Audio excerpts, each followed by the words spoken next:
பிரியமானவர்களே, இன்றைய தினம் மன்னா ஏசாய தீர்க்க தரிசன புஸ்தகம் 6ஆம் அதிகாரம் 8ஆம் வசனம். பின்பு யாரை நான் அனுப்புவேன்? யார் நமது காரியமாய் போவான் என்று உரைக்கிற ஆண்டவருடைய சத்தத்தை கேட்டேன். அதற்கு நான், இதோ அடியேன் இருக்கிறேன், என்னை அனுப்பும் என்றேன்.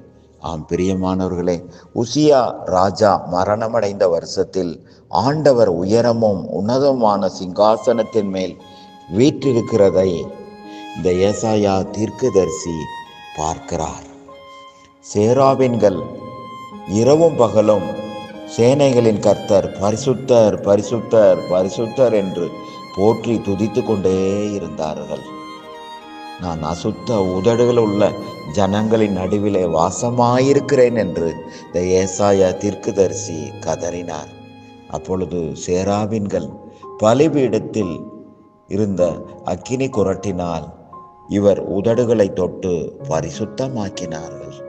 அப்பொழுது தேவனுடைய சத்தத்தை இவர் கேட்டார். தேவன் அங்கே எழுந்தருளி, நான் யாரை அனுப்புவேன்? யார் நமது காரியமாய் போவார்கள் என்று சத்தமிட்டு கேட்டார். ஏசாயா தீர்க்கதரிசி, இதோ அடியேன் இருக்கிறேன், என்னை அனுப்பும் என்று தன்னை அர்ப்பணித்தார். பரிசுத்தம் உள்ளவன் இன்னும் பரிசுத்தமாகட்டும், நான் உங்களை பரிசுத்தமாக்குகிற கர்த்தர் என்று சொன்னவர் நம்மை பரிசுத்தமாக்கி ஆசீர்வதிப்பாராக.